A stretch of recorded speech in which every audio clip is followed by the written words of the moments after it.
What's going on, YouTube? JG is Reborn here, and welcome back to another edition of my DC comic book reviews. And in today's video, we're going to be talking about Batman Detective Comics, issue number 1037. This one was written by Mariko Tamaki, who wrote this, a little bit of a backup story, and then there's a John Ridley 3 minutes, quick little Lucius Fox story that goes on in the back of this thing. So we have two things going on here. So last time we left off, Bruce Wayne was we had stuff with him basically kind of getting on the verge of getting arrested. We have had some stuff with like the whole like parasitic infection going on. We have stuff with Mayor Christopher Nakano, and like there's kind of teases. It's not really like focused on the magistrate stuff, which I do kind of like. It's just kind of other stuff going on in Gotham. Huntress is involved now. We have this parasitic infection that feels straight out of Resident Evil. In fact, one of the villains that pops up in here, I'm like, that's just straight up an Albert Wesker move, straight from the video game. So let's go ahead and dive into this thing. There's an after static shock. So as it opens up, we see Huntress and kind of investigating the death of the body that they found at the end of the last issue, and Batman's there. He's basically being questioned for murder of somebody, and we also have Mr. Worth going on in there. We have somebody else who's closely associated with him who seems to have some sort of infection going on there. Mr. Worth basically seems to have like full like kind of leverage over Nakano in a way. Like Nakano just doesn't seem to have like anybody come in to take this guy out. He's all about taking down vigilantes and everything. He's supposed to be this former cop, but like he seems to be kind of a coward when it comes to anything involving Mr. Worth, who's basically threatening him. So he should be thrown in jail, but Mr. Worth seems to have like influence over the police officers in this city, as evidenced by the events that happen later on in this issue. So he's going on doing this thing. Huntress is there investigating what's going on. We have this dude who comes in. Look at this. This is straight out of Resident Evil. Oh God, I love the artwork going on here. I'm like, that's a straight up Albert Wesker. He's got the glasses and kind of everything there. So definitely a Resident Evil influence going on here. So Bruce gets taken to a police station, no bail or anything, which is some very suspicious stuff. He gets put in a holding cell. Every police officer, mind you, at this entire police station just abandons the entire thing. I mean, they don't go and double check for anything else, so I'm not sure what the deal with that is. I mean, they had like an emergency signal, but I mean, come on, nobody's going to be suspicious. Nobody's around to see, like, what's going on with Mr. Worth and that, unless he bought and paid for the entire, like, GCPD. There's got to be at least one good cop in here. So that's kind of a little gripe I have. And you'd think Nakano would know which cops are corrupt and try and go after them at all. But I guess not, since, you know, we just got to have this kind of abrupt little ending here. So everyone's just kind of left there. And a kind of a surprising twist, Bruce is there kind of investigating things. It's kind of quiet going on here. Oh shit, a fucking rocket launcher or bazooka blasts the whole thing. Mr. Worth goes and takes out an entire police station, blows the entire thing up. No cops are around, mind you, to see this thing. Not even one decent cop in this whole city, unless they kill them all off. So Bruce is on the run. He blames them for the death of his daughter, Sarah. He goes into fight and goes into the sewers, and then Batman shows up. Like, I guess now Mr. Worth knows that Bruce is Batman, apparently, at this point. He pretty much reveals his identity to him. And that's basically where that section of the issue ends. It's kind of a quick-paced one. There's some nice looking action here. Jan Morrow did not do the artwork this time. We had a different artist this time around, because I think Detective Comics is going to start going twice monthly. And yeah, this is a pretty action-packed, quickly paced first main storyline going on here. The second part of it, which is just kind of a forgettable thing, it's basically told from this writer, was it Deb Donovan or whatever, from her perspective of things. It gives a little bit of a background into the city and Mr. Worth and some of the stuff with the city. One issue I do kind of have, and that's what Mariko Tamaki likes to do, as I've noticed in the writing of Detective Comics. There is a lot of bleeped out text, so like obviously you can kind of infer that's, you know, there's a lot of swearing that goes on in this thing. But an issue I have sometimes is I don't know what the swear word necessarily is, because sometimes you get stuff like hey, you frickin', what is that supposed to be, bitch, piece of shit, or something like that. There's almost too much to an extent, and it gets to the point where you can't really make out exactly what it's supposed to be. And that's just a small gripe I have. I mean, I don't mind swearing in comic books. I wish they just had the guts to just kind of print it at that point. I mean, it feels like I'm reading something like edited for TV. I'm like, just have the swear words in there. I mean, everyone swears in their life. I mean, you're in a professional work environment, people swear. I mean, kids are subjected to their parents swearing all the time. I don't see what the big fucking deal is. So, yeah, that's just a minor gripe I have. But it kind of doesn't do much. Like, it just kind of ends with her getting her stuff knocked over, and I guess it's going to be continued. Didn't really find this storyline to be that much of an engaging thing. So, yeah, that's that one. Then the last bit we have is this whole 3 minute section. It's written by John Ridley, who I believe is writing like the next Batman and all that stuff going on there. So anything like Lucius Fox related and all that is kind of being written through the lens of John Ridley.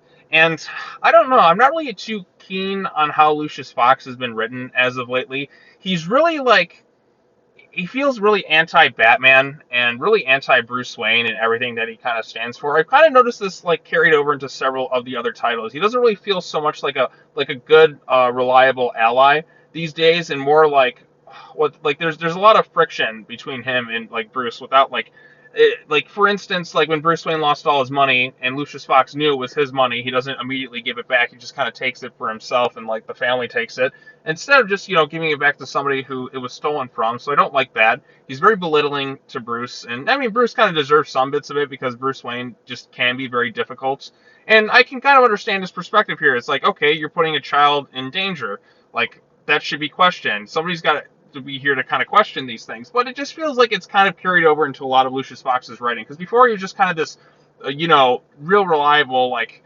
ally of sorts. And he still is an ally, but it just kind of feels like Lucius has been kind of more distant and more angry towards everything going on with Batman. It just feels like it's been carrying over for a long time. I always saw Fox as kind of like the tech guy of the Bat family, and in a sense, like kind of supplying all the stuff, but still like very supportive of like Batman's cause. I'm sure he has his like issues here and there. There's not always gonna be full agreements, but it just feels like there's this real kind of sense of friction in that going on. And it's been kind of carried over like in a lot of the books, especially I feel like since Ridley kind of took over writing.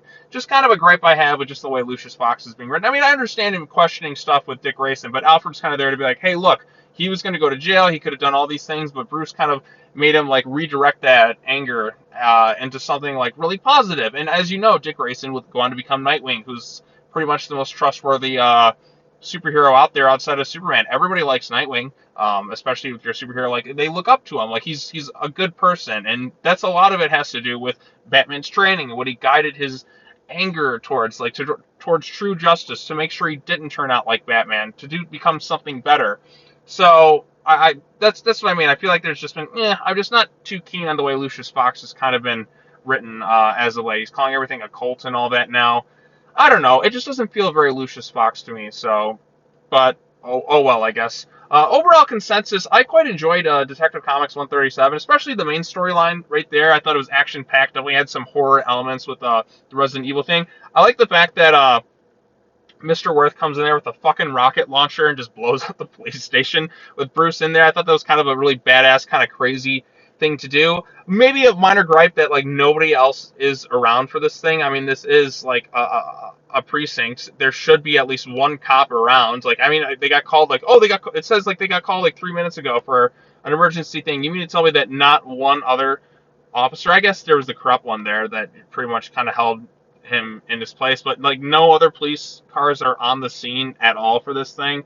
That I find a bit hard to believe, and you better believe that Nakano should kind of get involved at this point. If he's going to stop vigilantes and all that, he better be there to stop somebody like Mr. Worth, who's clearly doing all this terrible stuff. But Nakano just seems to have his tail tucked in between his legs. Oh, sure. Oh, I'm anti-vigilante and all this stuff. And, oh, I'm so sorry, Mr. Worth. Forgive me. Like, it makes Nakano look kind of weak as mayor. Like, if he's not willing to stand up to somebody who's clearly corrupt as Mr. Worth going on here. So, yeah, artwork is pretty good. Yeah, it's no Dan Mora, but, like, I still like the art style going on in this thing. The backup stuff, it was cool to see Alfred written into something. I mean, Alfred's been written stuff for years, but because Alfred's been killed off, it's always nice to see a little bit of Alfred and just kind of there to like talk with Lucius and all that there. Nice to see like Batman and Robin working together in some capacity, because we don't seem to get that anymore for whatever reason. It's cool to see Huntress involved in this thing. The other backup thing was just kind of there for me. I'm just not really interested in some of these side characters going on Detective Comics, but it is engaging me a lot more than the main Batman book. So yeah, I like the infection angle. I'm curious to see where it's going to go. It's not fully like magistrate related, so I'm like in the main Batman book, so that has me more intrigued. Like I'm actually like interested. It's a detective story. Like there's some mystery going on with everything. There's some good artwork. There's some cool moments kind of thrown in throughout this thing. Yeah, sometimes the swearing. And I'm somebody who swears all the time. I got a pretty foul mouth, to be honest. But sometimes it gets to the point where I don't exactly know like what the curse word is, because sometimes they're just kind of randomly thrown into there. I just wish like DC had the guts to just kind of have it like just have the swear word in there. Like at this point, just include it. I mean, people swear all the time, kids swear all the time. We're on the internet. I mean, just have it in there. So yeah. Overall consensus, like this thing quite a bit. Really enjoying Detective Comics right now. I mean, it's not like the most amazing thing in the world, but I am liking it more than the main Batman book, which hopefully that'll start to pick up. We're still kind of stuck in a magistrate thing going on right now. But yeah, that's all I have to say about this one. Tomorrow I'll be reviewing the new issue of Joker, so I'll be posting a video on that. But in the meantime, what did you think of Batman Detective Comics number 1037? I enjoyed it. Did you like it? Did you dislike it? I mean, this to me was the most exciting issue in Mariko's run so far. So it's been surprising me in some bits. So, yep, that's all I got to say. Be sure to like this video, share it with your friends, subscribe to the YouTube channel for more content, hit that bell for notifications. And yeah, as always, thank you so much for watching this video. Take care now. Bye-bye then, and I will see you all in the next video. Peace.